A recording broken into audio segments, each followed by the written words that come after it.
जय स्वामीनारायण विद्यार्थी मित्रों, बायोलॉजी ई विद्याना क्लास में आप सौનું स्वागत है। आजना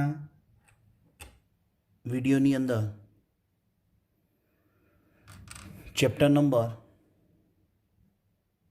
12 सायन्स चैप्टर नंबर 2 सपुष्प वनस्पति में लिंगी प्रजनन एमा क्वेश्चन है परागनयन एटले शुं अने तेना प्रकार जणावो। आ प्रश्न ने समझवो छे। अत्यार सुधी आपणे प्रजनन अंग पुष्प जेमां नर प्रजनन तंत्र पुकेशर अने मादा प्रजनन तंत्र स्त्री केशर चक्र एना विशेनी આપણે સમજ લીધી। હવે મેલ રિપ્રોડક્શન અને ફિમેલ રિપ્રોડક્શન સિસ્ટમ એટલે કે નર પ્રજનન તંત્ર માદા પ્રજનન તંત્ર સમજી લીધું। એમાં જન્યુઓનું નિર્માણ કેવી રીતે થાય છે એ પણ સમજ્યા, જેને આપણે પૂર્વફલન ઘટના કહીશું। પૂર્વફલન ઘટનામાં બે વસ્તુ આવે, જન્યુ નિર્માણ અને જન્યુ વહન। અત્યારે આપણે આ પૂર્વફલન ઘટના ચાલે છે, એમાં જન્યુઓનું નિર્માણ કેવી રીતે થાય એ પુકેશરમાં અને સ્ત્રી કેશરમાં સમજી ગયા। એટલે પૂર્વફલનમાં જન્યુ નિર્માણની વાત અત્યાર સુધી કહેવાય। હવે જન્યુઓના વહનની વાત કરવાની છે, જે આપણે અગાઉના ચેપ્ટર 1ની અંદર लिंगी प्रजनन 3 तबक्का शीख्या था, पूर्वफलन, फलन और पश्वफलन में। पूर्वफलन में 2 पेटा तबक्का था, जन्यु निर्माण और जन्यु वहन। तो हवे आजना प्रश्न थी आपणे जन्यु वहन की बात करवानी छे। एटले परागनयन, वनस्पति में परागनयन घटना एनी पहेला व्याख्या लईशुं के पुकेशर ना परागाशयमांथी मुक्त थती परागरज ने स्त्री केशरना परागासन पर स्थापित थवानी क्रिया ने शुं कहेवाय? परागनयन। वनस्पतिनुं पुकेशर छे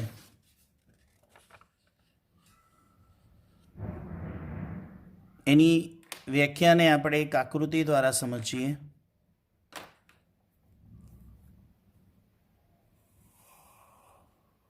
आ वनस्पतिनुं पुकेशर है।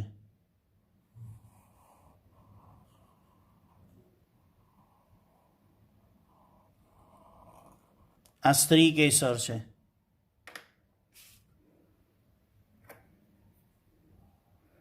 आ पुकेशर नु परागाशय है, एना उपर आ बधी परागरज है। आ परागरज स्त्री केशर चक्र उपर स्त्री केशरनु आ परागाशय है, सॉरी परागासन, अने आने कहीशुं आपणे परागाशय। आ पुकेशर अने आ स्त्री केशर। तो व्याख्या शू थई? पुकेशर चक्रना परागाशयनी परागरज स्त्री केशर चक्रना परागासन पर स्थापित थवानी क्रिया ने परागनयन कहीशुं। तो आ घटना परागनयन है। तो चलो आगळ वधीए।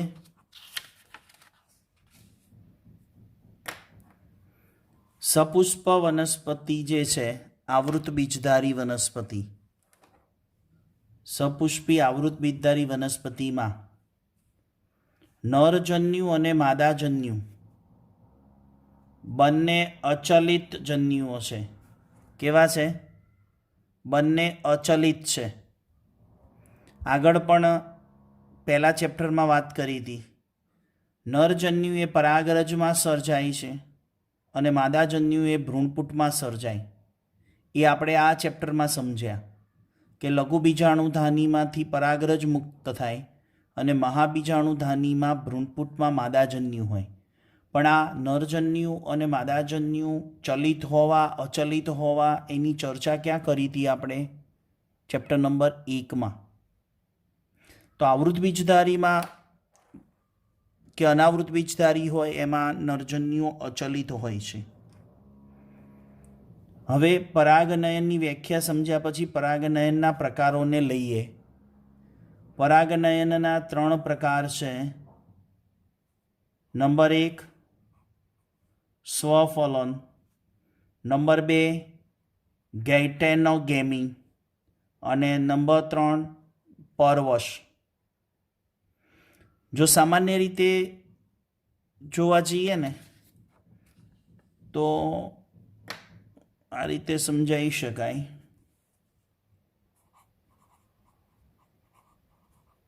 પરાગનયનમાં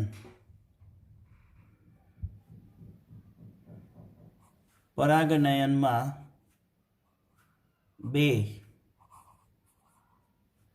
સ્વપરાગનયન અને પરપરાગનયન. સ્વપરાગનયનમાં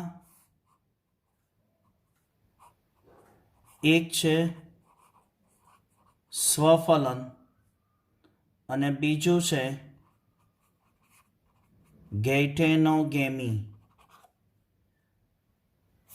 આ મુખ્ય 2 થાય. એ સ્વપરાગનયન અને બી પરપરાગનયન. સ્વપરાગનયનમાં 1 સ્વફલન અને 2 ગૈટેનોગેમી. એનસીઆરટી પ્રમાણે સ્વફલન, ગૈટેનોગેમી અને પરપરાગનયન એમ 3 પ્રકાર આપ્યા છે. એ પ્રમાણે આપણે ચાલીશું. પણ યાદ રાખજો, સ્વફલન અને ગૈટેનોગેમી એ સ્વપરાગનયનના પ્રકાર કહેવાય. ઓકે. હવે સ્વફલન એટલે સ્વપરાગનયન. તો એક જ છોડનું એક જ પુષ્પ છે. અહીંયા ઉદાહરણ તરીકે તમને બતાવ્યો છે. એ છોડ છે. એક એવો છોડ કે જેમાં પુષ્પ દ્વિલિંગી હોય. અહીંયા આપણે જોતા જઈએ. એક સ્વફલન એટલે કે સ્વપરાગનયન. એક જ પુષ્પ હોય તો સ્વફલન કમ્પલસરી દ્વિલિંગી પુષ્પોમાં જ થાય. સ્વપરાગનયન એટલે કે સ્વફલન, સ્વપરાગનયનનો પહેલો પ્રકાર સ્વફલન, એ હંમેશા દ્વિલિંગી પુષ્પોમાં જ થાય કે જેમાં પુકેસર અને સ્ત્રીકેસર બંને હાજર હોય. જો હવે એક અહીંયા સમજાવવાનો પ્રયત્ન કરું. સ્વફલન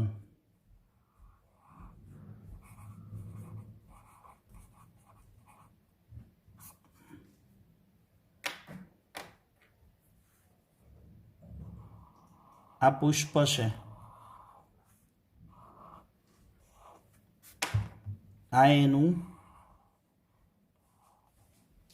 પુકેસર.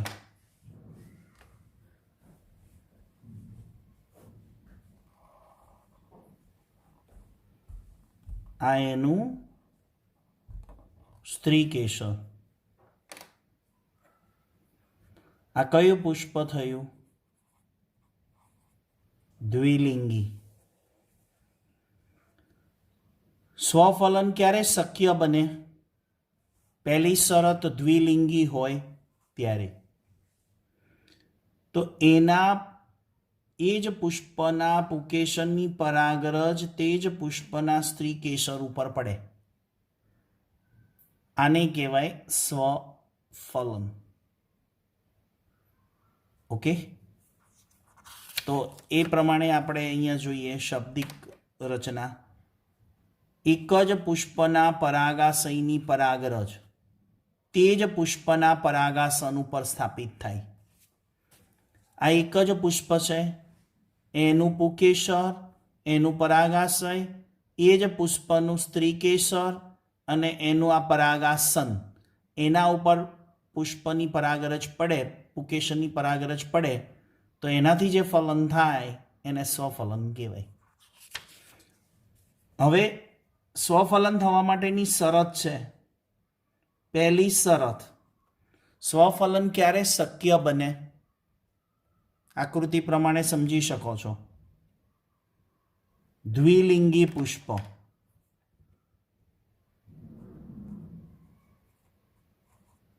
પહેલી શરત, પુષ્પ કેવું હોવું જરૂરી છે? ઉભયલિંગી, એટલે કે દ્વિલિંગી, કે જેમાં પુકેસર સ્ત્રીકેસર બંને હાજર હોય. શરત નંબર 2, સહપક્વતા. હવે તમને થશે કે આ સહપક્વતા એટલે શું? શબ્દ યાદ રાખજો, સમજાવું તમને.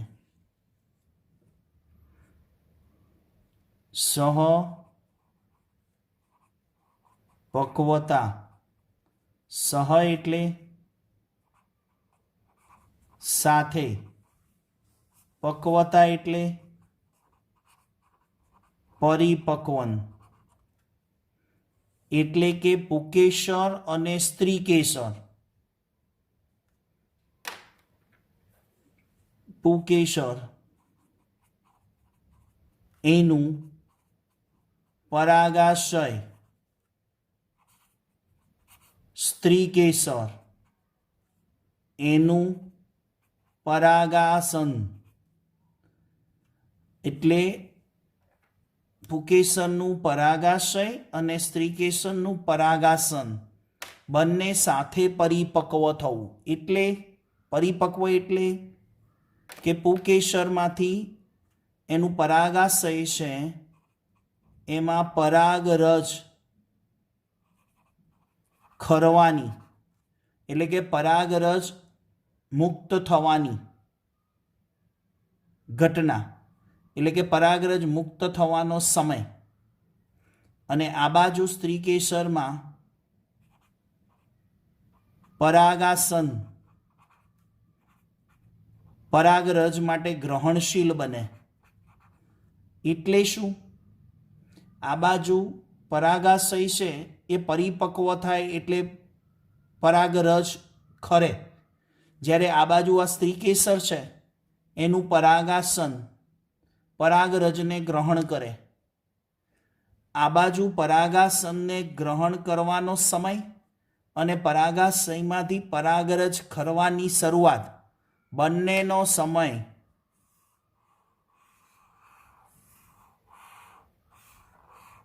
સાથે હોય. એનો અર્થ થયો બંને સાથે પરિપક્વ થાય તો જ આ પુષ્પનું આ પુકેસર અને સ્ત્રીકેસર વચ્ચે પરાગનયન શક્ય બને. આને કહેવાય સહપક્વતા. અને ત્રીજી શરત,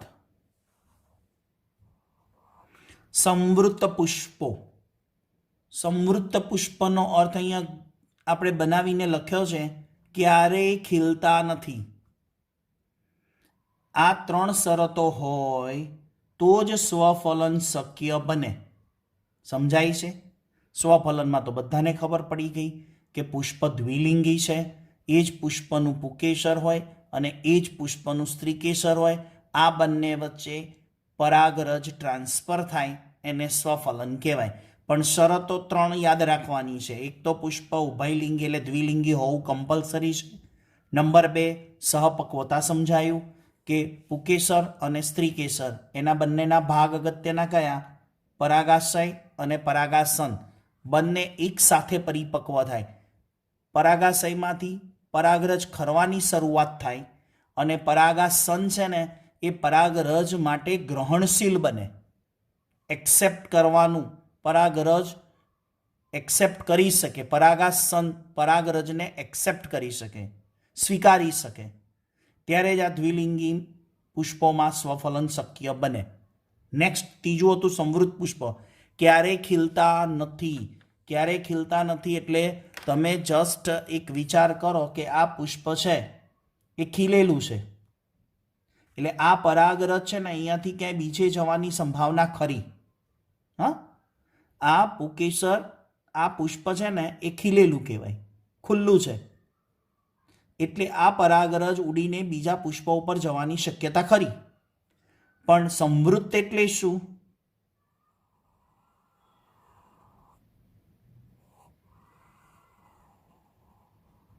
સંવૃત એટલે ક્યારેય ખીલતા નથી. ક્યારેય ખીલતા નથી એટલે વિચારો, જો આકૃતિ દ્વારા.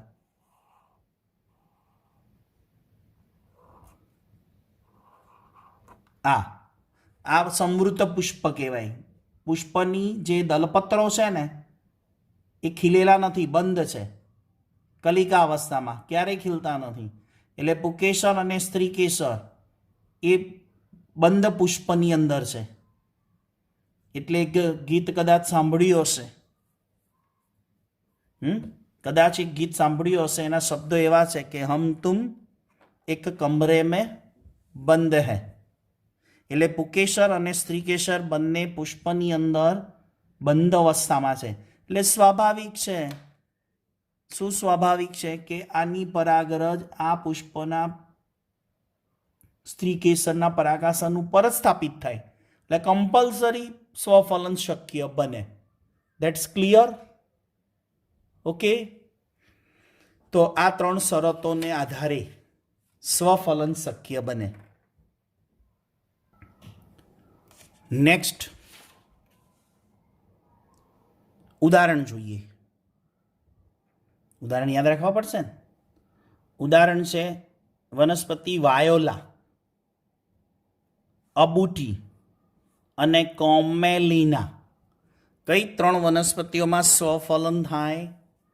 વાયોલા, અબુટી અને કોમેલિના. આ વનસ્પતિઓમાં બે પ્રકારના પુષ્પો સર્જાય. એક હવાઈ પુષ્પ અને બીજા સંવૃત પુષ્પો. હવાઈ પુષ્પો એટલે સામાન્ય પુષ્પ જેવા જ હોય, જ્યારે ખીલે ને ત્યારે પરફલન થવાની શક્યતા છે. હમણાં વાત કરી, ખીલેલા હોય, હવાઈ હોય. એટલે કે હવાઈ મીન્સ હવામાં છે અને ખીલેલા છે. જ્યારે એ ખીલેલા હોય ને ત્યારે સ્વાભાવિક છે કે એના પુકેસરની પરાગરજ અન્ય પુષ્પના પુકેસર ઉપર, સ્ત્રીકેસર ઉપર પડી શકે. જ્યારે સંવૃત એટલે શું? ક્યારેય ખીલતા નથી, ફરજિયાત સ્વફલન શક્ય બને. આ ભૂમિગત હોય છે, સંવૃત પુષ્પો ભૂમિગત હોય છે, એ ક્યારેય ખીલતા નથી અને આ હવામાં હોય છે, જમીનની ઉપર ખીલેલા હોય છે. એટલે કે પરાગરજ ટ્રાન્સફર થવાની શક્યતા અન્ય પુષ્પ ઉપર ખરી. એના એ પુષ્પ ઉપર પડે, એના એ જ સ્ત્રીકેસરના પરાગાસન ઉપર પડે તો સ્વફલન થાય, અન્ય પુષ્પ ઉપર જાય તો પરફલન પણ થાય. પણ સંવૃતમાં તો ફરજિયાત સ્વફલન થવાની જ શક્યતા વધી ગઈ. તો સૌથી વધારે સ્વફલન થવાની શક્યતા કયા પુષ્પોમાં હોય? હવાઈ કે સંવૃત? કોમેન્ટ બોક્સમાં લખજો. ઓકે, આગળ બીજા પ્રકારનું ગેઇટેનોગેમી. ગેઇટેનોગેમી એને કાર્યાત્મક રીતે, ક્રિયાત્મક રીતે એને પરફલન જ કહેવાય. એને પણ આપણે એક દોરીને તમને સમજાવીએ.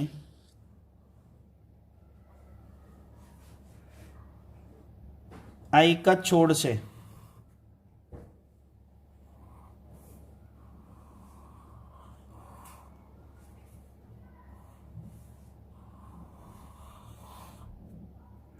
આ એક જ છોડ ઉપર એક જ વનસ્પતિ કહેવાય ને.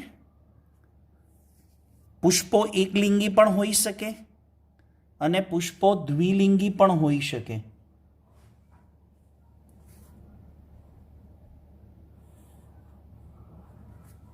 પુષ્પો એકલિંગી પણ હોઈ શકે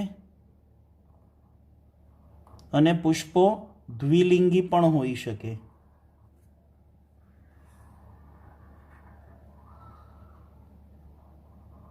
આ રીતે એકલિંગી હોય તો એવું વિચારો કે માત્ર પુકેસર હોય ને માત્ર સ્ત્રી કેસર હોય. હવે તમે વિચારો, હવે આ પરાગાશય છે એની પરાગરજ આ સ્ત્રી કેસર ઉપર આવે તો આ પુકેસરની પરાગરજ અહીંયા પડે, આ પુકેસરની પરાગરજ અહીંયા પડે તો આપણે પહેલો પ્રકાર શું શીખ્યા? સ્વફલન. પણ આ પુષ્પની પુકેસરની પરાગરજ એ જ છોડ હોય, છોડ એ જ છે પણ એનું પુષ્પ અન્ય છે, એનું બીજું પુષ્પ છે, એના સ્ત્રીકેસર ઉપર પડે તો આને કહેવાય ગેઇટેનોગેમી. એટલે કે છોડ એક જ છે, એના પુષ્પો એક્સ નામનો છોડ છે અને અહીંયા એ પુષ્પ છે અને આ બી પુષ્પ છે. સમજો, એના એ પુષ્પ ઉપર ટ્રાન્સફર થાય તો સ્વફલન, એ પુષ્પની પરાગરજ બી પુષ્પ ઉપર પડે તો ગેઇટેનોગેમી. તો ક્રિયાત્મક રીતે પુષ્પ બદલાય છે એટલે પરપરાગનયન કહેવાય ક્રિયાત્મક રીતે. પણ વનસ્પતિનો છોડ એક જ છે, આ છોડ એક જ છે તો જાતિ તો એક જ થઈ ને છોડની, એટલે સ્વપરાગનયન. તો સ્વપરાગનયનમાં સ્વફલન અને ગેઇટેનોગેમી બે આવે. ચલો ક્લિયર. ત્રીજું છે, પહેલા ગેઇટેનોગેમીમાં વર્ડિંગ જોઈ લઈએ, એના શાબ્દિક રચના. પહેલી શરત શું? પુષ્પ એકલિંગી કે દ્વિલિંગી હોય. જ્યારે સ્વફલનમાં પુષ્પો કેવા હતા? ફરજિયાત દ્વિલિંગી. શરત નંબર 2, એક જ છોડના બે અલગ અલગ પુષ્પો હોય. શરત નંબર 2, છોડ એક જ હોય પણ પુષ્પો બે અલગ અલગ હોવા જોઈએ તો ગેઇટેનોગેમી કહેવાય. યાદ રાખજો નીટ માટે. શરત નંબર 3, સહપક્વતા અને પૃથક પક્વતા. પૃથક પક્વતા એટલે શું સમજવું છે? સહપક્વતા તો આગળ સમજાવી દીધું. પૃથક પક્વતા એટલે એક વસ્તુ સમજો કે આ એ છોડ છે એની આપણે પરાગરજ વિચારીએ છીએ અને આ બી છોડ છે એનું પરાગાસન વિચારીએ છીએ. તો આ પુષ્પનું પુકેસર એનું પરાગાશય અને આ પુષ્પનું પરાગાસન વાપરીએ છીએ ત્યારે ગેઇટેનોગેમી થાય છે. બીજો ઓપ્શન એવો છે કે આ પુષ્પનું આ એ છોડ છે એ પુષ્પનું પુકેસર અને આ સ્ત્રીકેસર એટલે આ પરાગાશય અને આ પરાગાસન બંનેને પરિપક્વ થવાનો સમય જુદો છે.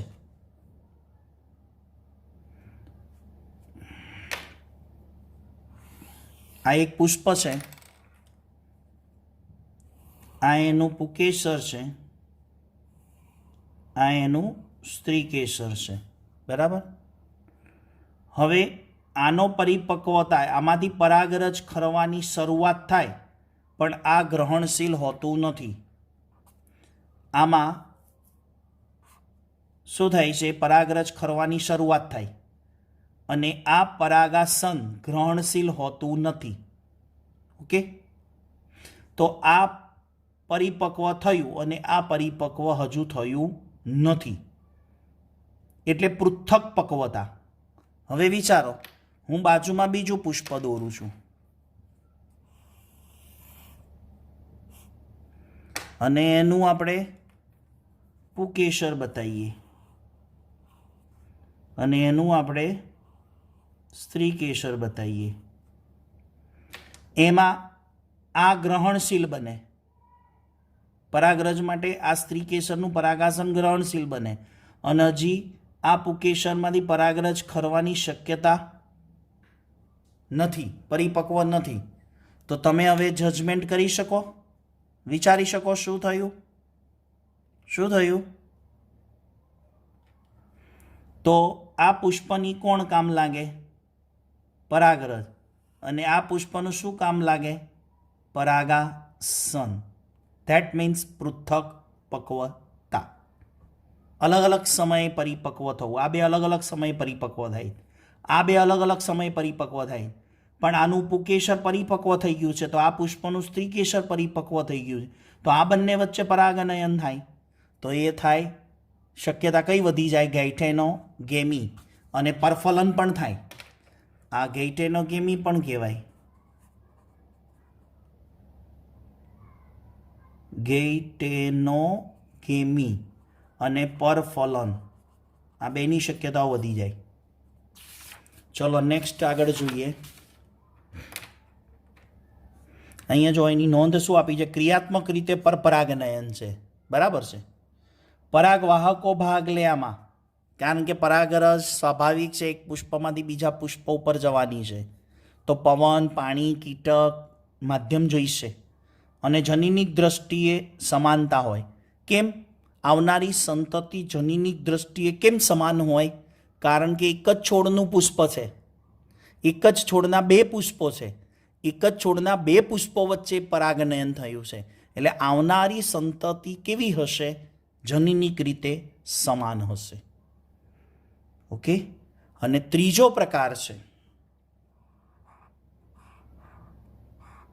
પરફલન. એને પરવશ શબ્દ પણ કહેવાય છે. ચલો આમાં પહેલી શરત કઈ? કમ્પલસરી બે ભિન્ન વનસ્પતિના છોડ વચ્ચે. કમ્પલસરી બે ભિન્ન વનસ્પતિના છોડ વચ્ચે. શરત નંબર 2, પુષ્પ એકલિંગી પણ હોઈ શકે ને દ્વિલિંગી પણ હોઈ શકે. શરત નંબર 3, કમ્પલસરી પૃથક પક્વતા હોવી જરૂરી છે. ચલો એને પણ આપણે એક ડ્રોઈંગ દ્વારા સમજી લઈએ.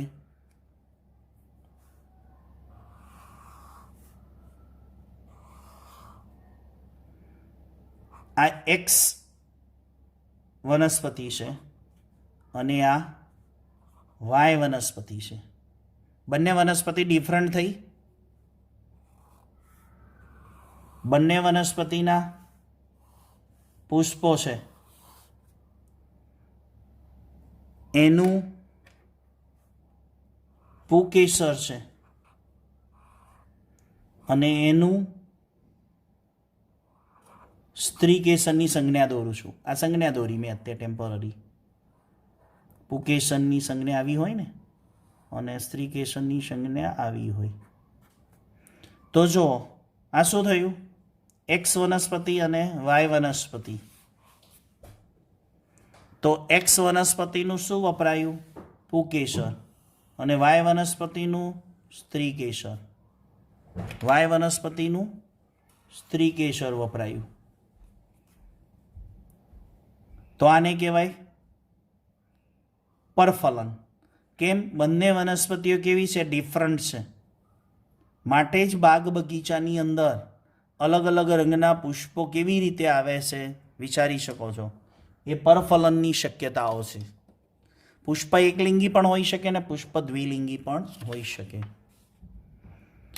ચલો શરત 1, બે ભિન્ન વનસ્પતિના છોડ વચ્ચે થાય.